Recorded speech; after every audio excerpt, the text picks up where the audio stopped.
Assalamualaikum warahmatullahi wabarakatuh.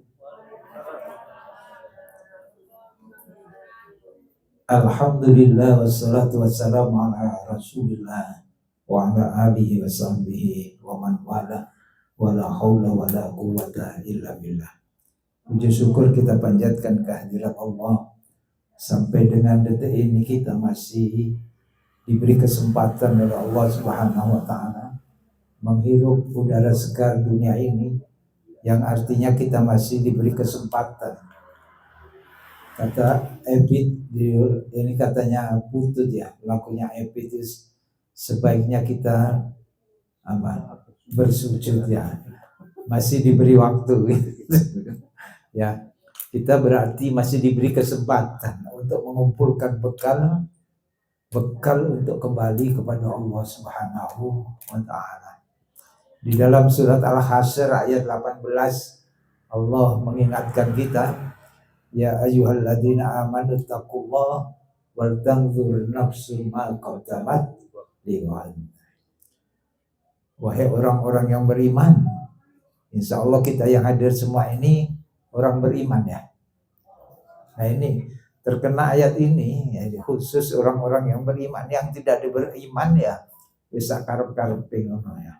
Mengumpulkan bekal, tidak mengumpulkan bekal ya sakarepe enak jadi orang ndak iman ya. Diperintahkan kepada kita hendaknya setiap diri kalian itu memperhatikan apa yang telah kalian kerjakan untuk hari esok. Bekal apa yang sudah kalian kumpulkan untuk bekal kehidupan setelah kematian kita. Dan kita hadir ke tempat ini diantaranya adalah untuk mengumpulkan bekal. Ayat yang pertama tadi yang dibaca di dalam surat An-Nahl ayat 92, di awalnya itu saja yang kita bahas, bahwa kita ini halal bihalal itu kapan diadakan halal bihalal? Jadi halal bihalal itu setelah Idul Fitri. Jadi tidak ada halal bihalal bulan Agustus itu. Jadi coba diadakan, kecuali bulan Agustus itu tepat dengan bulan Syawal. Jadi halal bihalal itu silaturahmi yang diselenggarakan di bulan Syawal.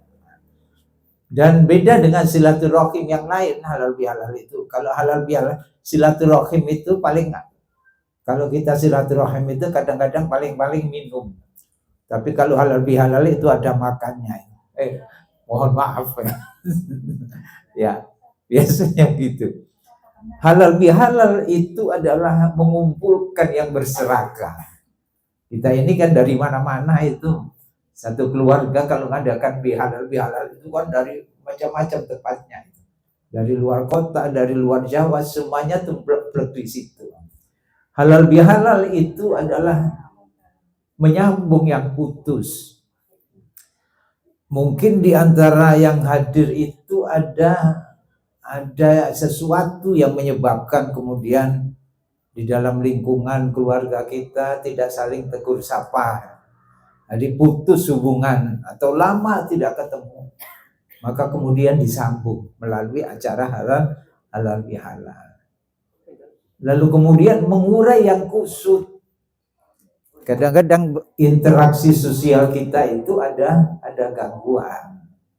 Ono rasa mangkel satu dengan yang lain. Kusut itu pergaulannya ya. Interaksinya itu agak ruwetnya. Maka melalui halal bihalal itu diluruskan. Jadi diluruskan hal-hal yang kusut itu. Lalu kemudian mencairkan yang beku hampir sama. Kadang-kadang tidak bertegur sapa karena sesuatu hal, pernah merasa sakit hati, padahal yang menyakiti tidak merasa untuk menyakiti. Tetapi kemudian tidak saling berbicara satu dengan yang lain. Maka halal bihalal itu diharapannya bisa mencairkan sesuatu yang beku seperti ini. Ini halal bihalal. Dan itu setelah kita Idul Fitri, setelah Ramadan. Orang yang puasa Ramadan, tandanya apa sih diterimanya puasa Ramadan? Dulu sudah pernah. Apa tandanya puasanya diterima? Orang yang puasanya diterima Allah Subhanahu wa taala itu nampak di wajahnya itu semerengah. Senyum-senyum saja itu. Ramah kepada orang. Berbeda dengan orang yang tidak diterima puasanya. Itu kalau ketemu orang itu merengut. Jadi nek sing teko iki ono sing merengut iku tandanya apa? Tandanya puasanya itu ya diragukan puasanya. Makanya jangan ada yang merengut. Karena majelis ini majelis yang didoakan malaikat Allah Subhanahu wa taala, yang dijamin surga. Semua yang hadir ke tempat ini sudah dijamin surga. Orang yang sudah dijamin surga itu mestinya senang. Senang itu dicerminkan apa? Senyum, bahagia gitu. Jadi tidak ada ceritanya orang yang hadir di pengajian itu terus merengut, itu tidak ada. Karena sudah dijamin surga kok merengut. Kita keluar melangkahkan kaki kita menuju tempat ini dijamin surga. Sampai kita kembali ke rumah kita. Ini puasa itu sudah meningkatkan iman kita. Mulai sahur kita sudah ibadah, lalu ditambah lagi terus sholat subuh, lalu kemudian lagi tadarus Al-Quran, lalu malam harinya juga demikian sholat tarawih. Seolah-olah seluruh hari kita itu untuk ibadah. Ini bagaikan kita itu merajut benang-benang yang kita rajut menjadi kain, menjadi pintalan yang kuat. Karenanya Allah mengingatkan, wala takunu kallati naqadat ghaslaha min ba'di quwwatin ankasa. Setelah kalian rajut benang itu menjadi lembaran kain yang siap untuk dipakai sebagai baju kalian, kata Allah Subhanahu wa taala, jangan seperti perempuan-perempuan itu yang menenun, memintal benang yang sudah kuat ikatannya, lalu dia cerai berikan kembali tenunannya itu. Artinya apa? Muspro, tidak ada manfaat. Jadi jangan ibadah puasa kita itu lalu kita cederai dengan amalan-amalan yang tidak diridhoi Allah Subhanahu wa taala. Ini peringatan Allah di dalam surat An-Nahl ayat berapa tadi? 92. Nanti dibuka di rumah kita masing-masing. Maka setelah kita di puasa Ramadan itu menghiasi hidup kita itu dengan ibadah kepada Allah, saat ini adalah kita mesti bertekad menjadi yang lebih baik dari kemarin. Harus ada tekad itu, harus ada tekad. Rasulullah Shallallahu Alaihi Wasallam bersabda di dalam sebuah hadis itu, kullu mauludin yuladu alal fitrah. Tiap bayi orang yang lahir ke dunia itu dalam keadaan apa? Suci, fitrah suci itu. Sehingga semua orang suka bayi itu, semua orang suka. Tidak ada orang benci kepada bayi itu, ya, tidak ada, suka. Tetapi manusia yang suci itu di dalam perjalanan waktunya dia tidak mampu mempertahankan kesuciannya. Dalam umurnya itu berjalan tambah gede, tambah beletotan kan? Tidak ada yang kemudian tetap suci, tidak ada. Ya, beletotan kabeh. Mungkin karena pendidikan di rumah tangganya, di keluarganya, atau mungkin pergaulan lingkungannya menjadikan seseorang itu tidak lagi suci. Sehingga ada jenis-jenis manusia itu dikelompokkan begini. Ada yang dimasukkan surga, ada yang dimasukkan neraka. Yang pertama itu kelompok manusia yang ketika kecil, ketika awal kelahiran di muka bumi, di dalam kehidupannya dia senantiasa baik. ya, lingkungannya baik, keluarganya baik, dia dididik dengan baik, dia menjadi orang baik. Dalam perjalanan waktu dia mampu mempertahankan kesolehannya itu tetap baik. Dan pada gilirannya di akhir hidupnya dia husnul khotimah. Dia menjadi orang yang baik. Ini yang dikatakan Rasulullah Sallallahu Alaihi Wasallam sebagai khairun nas. Apa? Khairun nas. Sebaik-baik manusia. Yaitu yang awal hidupnya baik, perjalanan hidup baik, dan mengakhiri hidup juga dengan baik. Ya, ini yang didambakan oleh kita semua. Tapi wes kelewatan sumber sakmene kok kaisa awalnya mau api apa enggak. Tapi ini awal kemarin modal kita bagus dan sekarang kita pertahankan bagus, insya Allah kita dapat husnul khotimah. Ini orang yang terbaik kata Rasulullah. Yang kedua, ada orang yang awalnya itu baik di dalam perjalanan hidupnya itu karena pergaulan, karena pendidikannya dan lain sebagainya menjadi tidak baik. Dan sampai pada penghujung usianya dia menjadi orang yang tidak baik. Yang disebut apa? Su'ul khotimah. Ini orang yang merugi. Sudah diberi modal baik, tetapi dia tidak mampu mempertahankan kesolehannya itu sehingga jadi su'ul khotimah. Tidak bisa masuk surga orang seperti ini. Innamal a'malu bil khawatim. Amal yang dinilai pada diri seseorang itu akhirnya. Kemudian yang ketiga jenis orang, model orang itu, yaitu ketika lahir kecil itu tidak baik. Ya. Jadi di lingkungan yang tidak baik, di dalam keluarga yang tidak baik. Mungkin karena dia orang tuanya tidak beriman kepada Allah. Sehingga di masa-masa awal itu menjadi tidak baik. Di dalam perjalanan hidupnya dia tidak berupaya menjadi orang yang saleh. Tetap tidak baik dan akhirnya mati di dalam keadaan juga su'ul khotimah. Ini tidak masuk surga. Inilah yang disebut dengan Rasulullah SAW menyatakan, ini yang disebut dengan syarrun nas. Apa? Syarrun nas. Seburuk-buruk manusia. Dan yang keempat adalah orang yang awalnya tidak baik, mungkin di lingkungan keluarga yang tidak baik, tetapi di dalam perjalanan hidupnya dia mendapatkan hidayah Allah, lalu kemudian menjadi orang baik dan terus menjadi orang saleh, akhirnya mengakhiri hidup dalam keadaan yang saleh, husnul khotimah. Ini orang-orang yang bisa masuk surga. Ini orang yang beruntung masuk surga. Sehingga Rasulullah mengatakan khairun nas man tala umruhu wa hasuna amaluhu wa syarrun nas man tala umruhu wa sa'a amaluhu. Orang yang baik itu adalah orang yang digunakan umurnya itu untuk amalan-amalan yang saleh. Sementara orang yang tidak baik, orang yang buruk itu adalah orang yang sudah dikaruniai umur tapi dia gunakan dengan ketidakbaikan menjadi su'ul khotimah. Saudaraku yang dirahmati Allah Subhanahu wa taala, kemudian tahapan kita lahir ke bumi ini. Mula-mula kita itu kecil. Kita semua lahir itu kecil dan lemah, gitu.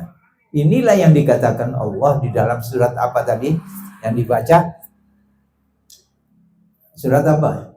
Wallahu akhrajakum min butuni ummahatikum la ta'lamuna syai'an wa ja'ala lakumus sam'a wal basara wal absara wal fu'ad kullu li'allakum tashkurun. Surat apa tadi? Bahwa Allah Subhanahu wa taala mengeluarkan kalian itu dari perut ibu kalian. Dan ketika keluar dari perut ibu kalian itu kita tidak tahu apa-apa. La ta'lamuna syai'an. Kita tidak tahu apa-apa. Ini karunia Allah. Jadi lahir tidak tahu apa-apa itu sebuah karunia. Coba kalau lahir lalu tahu apa-apa. Jaluknya macam macam-macam. Nah, itu. Minta susu ya merek ini ngerti gitu. Kerepotan bolehnya. Lalu kemudian Allah jadikan pada diri kalian itu pendengaran. Nah, mulai kita bisa mendengar. Sudah diberikan telinga, tapi belum dijadikan telinga itu bisa mendengar. Lalu kita bisa mulai mendengar. Sudah dikaruniai mata, tapi belum bisa melihat. Lalu dikaruniakan kepada kita itu bisa melihat.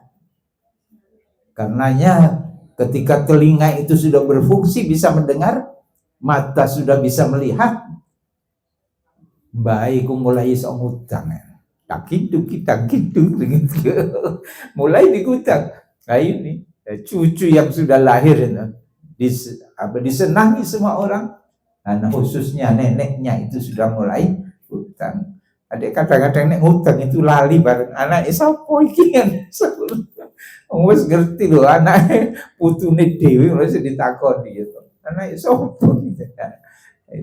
Itu saking senengnya punya cucu. Lalu kemudian yang ketiga dikaruniai hati. Nah, itu yang di dalam surat An-Nahl tadi 178 ya. 79 ya. Sing maca ya lali to. Apa maneh sing gak? Lalu Allah jadikan hati, perasaan. 3 unsur tadi apa? Telinga, pendengaran, penglihatan, dan hati. Inilah 3 unsur utama dalam diri kita itu yang bisa menyebabkan seseorang itu menjadi baik atau seseorang itu menjadi buruk. Itu karena 3 unsur ini. Apa tadi?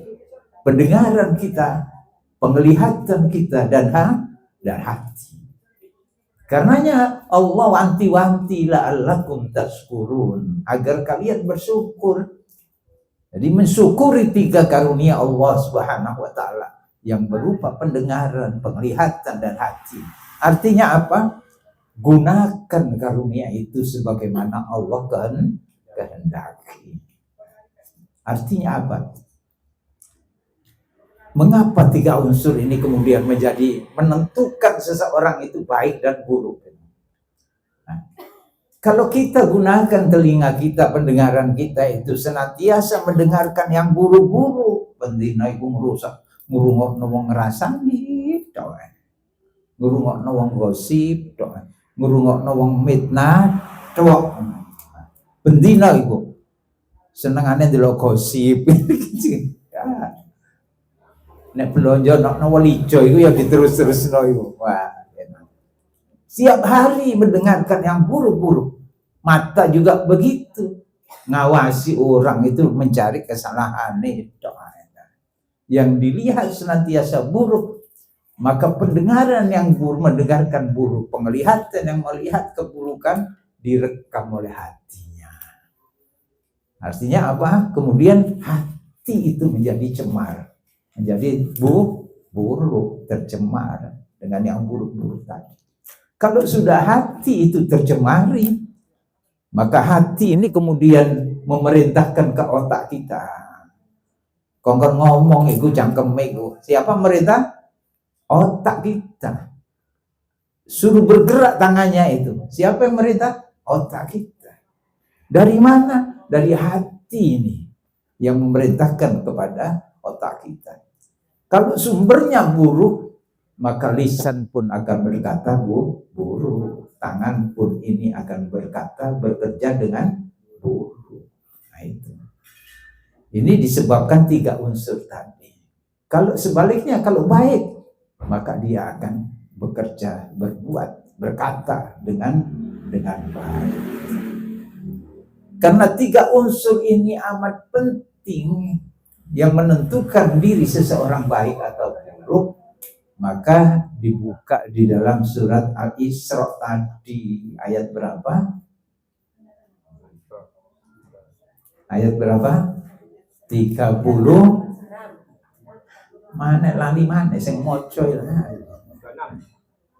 Padahal iki ya ora ambek ngetes ngene lho ya. Ayat 36.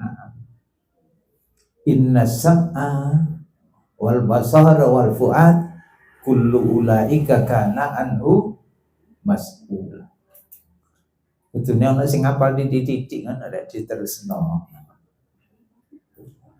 Jadi sesungguhnya pendengaran, penglihatan dan hati itu spesifik ini disebut Allah akan dimintai pertanggungjawaban. Kon gawe opo winginane kupingmu iki. Kon gawe opo ae winginane iku mripatmu iku. Nek gak matamu ini kasar ya.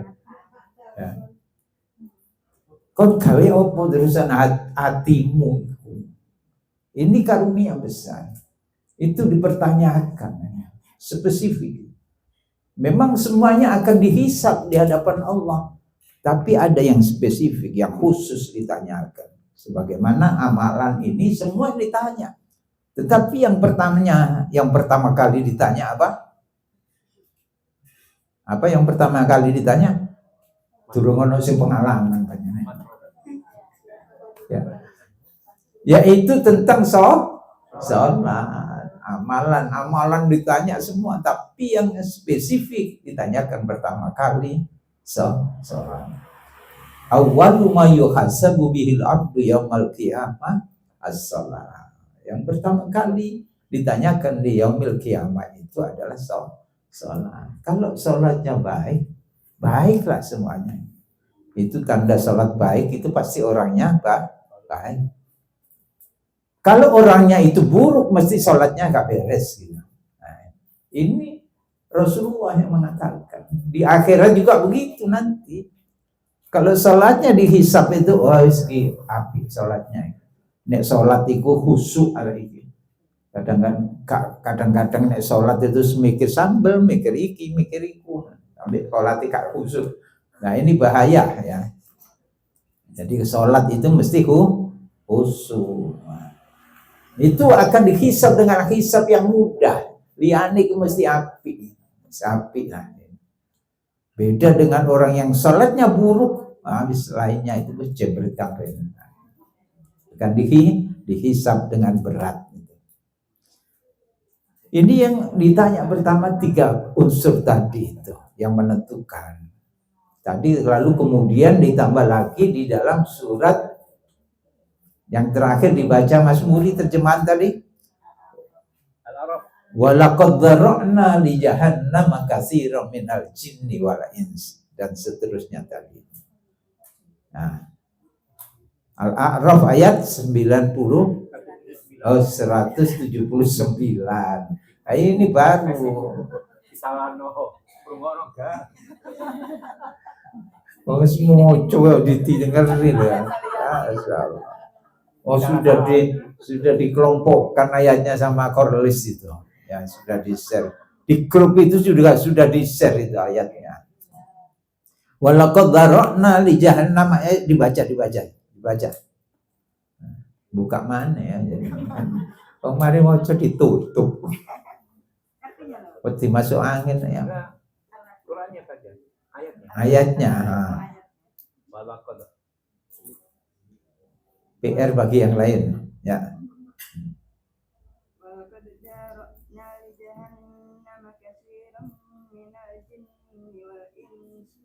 Lahum qulubun la yafqahuna lahum a'yunun la yubsirun wa lahum adanun la yasma'una biha ulaika kal an'am bal hum adall ulaika humul ghafilun. Nah itu ditanyakan. Kalau kita tidak mensyukuri 3 unsur tadi, tidak kita gunakan sebagaimana Allah kehendaki, lahum qulubun la yafqahuna biha, diberikan karunia hati, perasa, lalu tidak digunakan untuk merasakan karunia Allah Subhanahu wa ta'ala, mensyukuri nikmat Allah. Diberikan telinga, tetapi telinganya tidak untuk mendengar fatwa-fatwa ayat-ayat Allah Subhanahu wa ta'ala. Diberikan penglihatan juga demikian, tidak mampu menyerap ayat-ayat kebesaran Allah Subhanahu wa Ta'ala. Hanya digunakan untuk yang buruk-buruk saja. Sing didelok ya sing elek-elek. Padahal akeh sing ayu kok sing didelok sing elek. Itu ya. Yang dilihat yang bagus-bagus, yang bisa mengembalikan kita kepada keagungan Allah Subhanahu wa Ta'ala. Jadi ketika melihat yang bagus, yang baik itu apa yang diucapkan? Subhan. Padahal gelege, nah ya alhamdulillah. Terus gelege, alhamdulillah. Subhan, Maha suci Allah. Artinya apa? Maha suci Allah.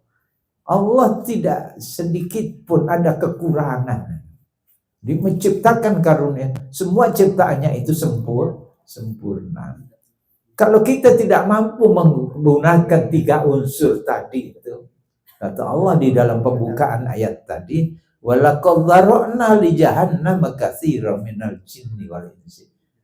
Neraka itu akan dipenuhi dari jenis jin dan manusia. Yang bagaimana? Yang tidak menggunakan 3 unsur tadi sebagaimana Allah kehendaki. Kata Allah apa? Ulaika kal an'am balhum adhal. Ulaika humul ghafilun. Mereka itu yang tidak menggunakan telinganya, penglihatannya, hatinya itu sebagaimana yang aku kehendaki, kata Allah. Mereka itu seperti binatang. Allah ini sangat kasar loh ini. Kita di omongin wong kayak binatang mesti murang. Nah, coba kita murang-murang kepada Allah itu. Bener apa enggak? Nah, gitu. Seperti binatang. Tidak cukup itu. Balhum lebih hina, lebih sesat daripada binatang. Mereka itu kebanyakan dari orang-orang kafir itu. Enak tadi wong kafir itu bisa nire. Ya gak dikongkon sholat, ya gak dikongkon poso. Enak ya. Siapa yang kepingin daftar jadi wong kafir? Nah, itu. Tapi yo gak oleh suarga gitu. Di dunia ya sakar kumpulah gitu. Jamaah yang dirahmati Allah Subhanahu wa Ta'ala. Apa jadi kesimpulannya? Apa yang menyebabkan seseorang itu baik dan tidak baik itu apa? Yang pokok yang menyebabkan orang itu baik dan tidak baik itu apa? Apa tadi? Pertanyaannya, hadiah, ayo kak jawab. Kalau nyemak mesti jawab. Yang memerintahkan ke otak kita mau dari mana sumbernya? Hati. Jadi yang menyebabkan seseorang itu baik dan tidak baik itu dari hati. Karenanya Rasulullah mengatakan, ala inna fil jasadi mudghah. Idza saluhat saluhal jasadu kullu wa idza fasadat fasadal jasadu kullu. Ala wa hiya qalb. Ketahuilah bahwa di dalam diri manusia itu ada segumpal daging. Ada segumpal daging. Manakala segumpal daging itu baik, maka baiklah orang itu. Manakala segumpal daging itu buruk, maka buruklah orang itu. Apa segumpal daging itu? Nah, ini para sahabat bertanya, apa segumpal daging? Ini kritis-kritis juga sahabat itu. Keingintahuannya itu tinggi. Kita ini kadang-kadang tidak tahu ya dai g. Padahal ya gak ngerti gitu loh. Padahal sahabat diburu Rasulullah. Apa itu Rasulullah? Segumpal daging. Ala wahiyal qalb. Ketahuilah bahwa itu adalah hati. Manakala hati itu baik, maka baiklah orang itu. Manakala hatinya itu buruk, buruk orang itu. Baiknya dari mana tadi? Hati itu menjadi baik dari mana? Dari mana? Kita siki mau udah sih bilang menit itu. Dari mana yang menyebabkan hati itu menjadi baik? Dari mata terus? Nah, itu. Dari pendengaran dan penglihatan kita. Kalau digunakan kebaikan, baik-baik, hati ini mesti api. Kalau digunakan buruk, pendengaran, penglihatan buruk, maka hatinya akan menjadi buruk. Kita milih mana? Milih mana? Jadi orang baik apa orang buruk?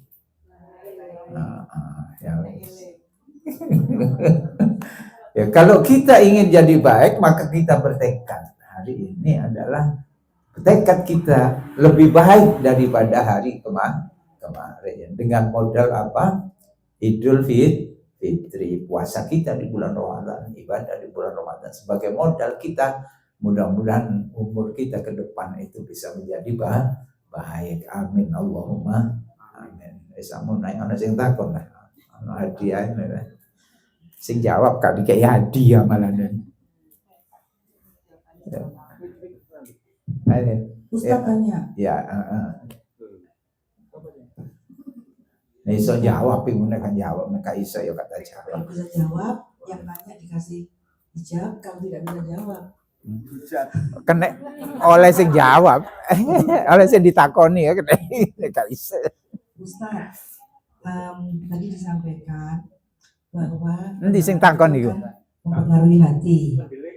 Dan hati segumpal darah yang baik itu akan menjadikan seseorang itu menjadi baik. Nah, mungkin bisa dijelaskan Ustaz, yang menilai baik itu apakah dari Allah atau dari manusia di sekitarnya? Ya. Mengatakan Ustaz. Monggo, matur nuwun. Ada yang lainnya. Yang kedua, lanjut. Langsung hadiah diberikan loh. Lali loh. Lagi soal dijawab, Bu.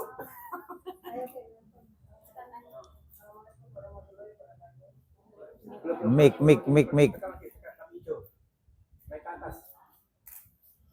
Begini Ustaz. Rada dekat. Ya. Gini, misalnya kita mengalami sesuatu dengan seseorang, di mana sesuatu itu Koslet. sangat membekas di hati kita. Bahkan mungkin akibat yang ditimbulkan bisa sampai saat ini. Mendarah mendaging. Apakah salah apabila kita sulit memahami? Ya. Terus ikhlas seperti apa yang harus kita lakukan? Ya. Mungkin kadang-kadang itu kan kalau di medsos itu, kita lakukan seperti ini supaya kita bisa memaafkan apakah seperti itu. Mungkin kira-kira dari Ustaz apa yang lihat dan perilaku yang bisa langsung kita lakukan. Iya. Ono wonge ono. Nek ono kene tak suwuk. Ya. Jalur disuwuk rupane.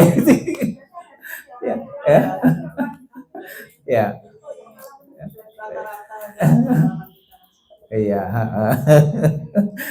Ya, masih. Mohon maaf Ines, yang saya jawab yang belakangan dulu, ngomong seelingnya. Kita silaturahim itu yang kita awali apa? Ini dulu. Ketika kita halal bihalal, ketika kita ketemu silaturahim dengan saudara kita, yang pertama kali kita lakukan apa? Salam. Salam artinya apa? Doa keselamatan, kesejahteraan, kasih sayang Allah, kerahmatan itu kita doakan. Orang yang mendoakan saudaranya itu buruk apa baik? Baik, hatinya mesti baik. Kecuali ono embel-embele. Kayak iki mek tunggu-tungguan tok, gak sampai nang hati gitu. Doa itu baik. Jadi salam itu sudah mengawali kebaikan. Setelah salam apa? Setelah salam apa tulisan yang dilakukan? Tadi masuk ke sini setelah salam dengan terima tamu apa? Ngincipi jajan. Tadi ketika bertemu pertama kali setelah salam itu apa? Jabat tangan. Luar biasa dua hal itu. Ini mestinya bisa merubah hati kita yang buruk. Kata Rasulullah sallallahu alaihi wasallam, tasawwafu yadhabil hillu. Berjabat tangan itu adalah meruntuhkan segala penyakit hati. Jadi keburukan. Jabat tangan yang sampai ke hati itu maka melepaskan diri kita dari penyakit-penyakit hati, dendam, kusumat, kebencian, kedengkian itu hilang. Makanya jabat tangannya itu harus ikhlas, ikhlas. Jangan awam. Padahal, ya, jangan dengan saya pokoknya, ya. Ya, itu ya. Jadi mestinya kalau itu tidak sampai rontok, gitu, keburukan di dalam hati kita, maka ada penyakit di situ. Ada penyakit kronis, ya, yang perlu diterapinya. Bagaimana terapinya? Ikhlas tadi itu, hilangkan. Berdoa kepada Allah, ini ada setan yang bersarang di dalam hati. Yakini bahwa kebaikan itu akan dibalas Allah kebaikan. Siapa yang dizalimi lalu kita ikhlas, kezaliman itu akan kembali kepada orang yang zalim. Itu pasti dibalas Allah. Di dalam kehidupan akhirat itu tidak ada hak yang tidak dikembalikan. Ya, kalau kita sakit hati digembirakan oleh Allah, dibahagiakan oleh Allah. Tetapi jangan diingoni penyakit hati itu. Harus diobati, dibuang jauh. Memang berat. Tapi itu tadi yang kita ingat bahwa kalau ini saya buang, maka Allah akan mengganti kebaikan yang banyak. Itu pasti, yakini itu. Kalau itu tidak yakin, penyakit itu akan bersarang terus di dalam hati kita, ya. Jadi kalau pertama kali salah dengan tulus, assalamualaikum. Yang kedua jabat tangan itu dengan dari hati. Maka penyakit hati itu akan dihilangkan oleh Allah Subhanahu wa taala. Itu dua hal. Yang ketiga, orang yang berjabat tangan itu kata Rasulullah sallallahu alaihi wasallam, illa ghufira lahum ma qabla ayatafarraqu. Maka akan hapus dosanya. Nah, karena ketika kita jabat tangan itu dihapus dosa-dosa kita, maka salaman itu sing temenan.